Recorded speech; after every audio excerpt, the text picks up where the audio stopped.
Hello everyone, मैं mister we स्वागत करता हूँ आप सबका। यार कई बार हम असफल होते हैं तो हम आगे बढ़ने की बजाय हम ये सोचते हैं कि यहाँ से पीछे चले जाएं। तो मैं आपको एक स्टोरी सुनाता हूँ यार, इस माध्यम से कुछ सीखना। एक बार एक देश पर दूसरे देश ने अटैक कर दिया। इस देश के योद्धा के पास ज़्यादा समय नहीं था और ना ही ज़्यादा सैनिक थे, ना ही ज़्यादा हथियार थे।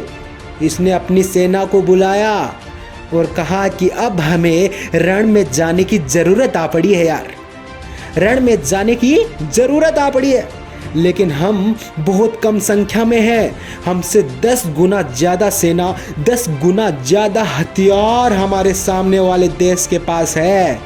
इस योद्धा ने सोचा, प्लेन बनाया और सारे सैनिकों को, सारे हथियार को जहाज में भरा और समुद्री रास्ते से गुजर के उस रण में पहुंच गया। यार समुद्री रास्ते से गुजर के उस रण में पहुंच गया जहां युद्ध होना था।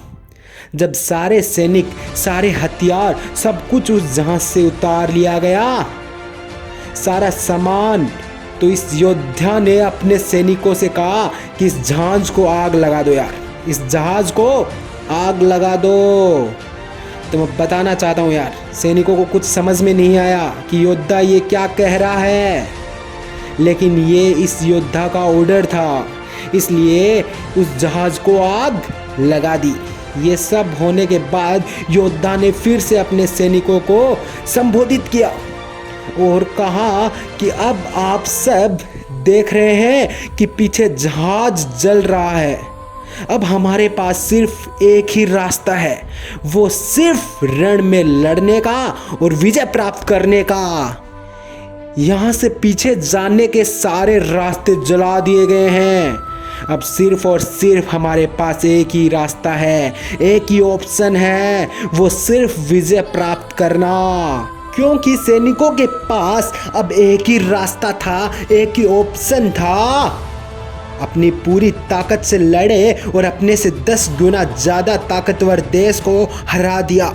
इस स्टोरी के माध्यम से मैं आपको ये बताना चाहता हूँ कि पीछे जाने के सारे रास्ते जला दीजिए। यार अब हमारे पास सिर्फ एक ही रास्ता है, एक ही ऑप्शन है, वो है सिर्फ और सिर्फ आगे बढ़ने का और जीतने का।